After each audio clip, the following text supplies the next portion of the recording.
Take it.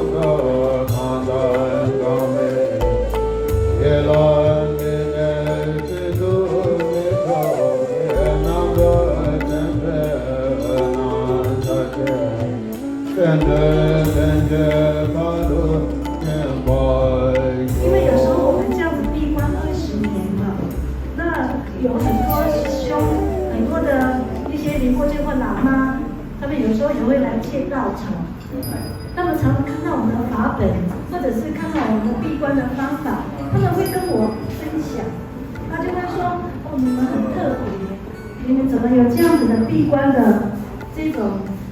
整套的法本啊？还有你们怎么会有这样子的一种因缘这么好？因为他说在台湾是很少的，我一天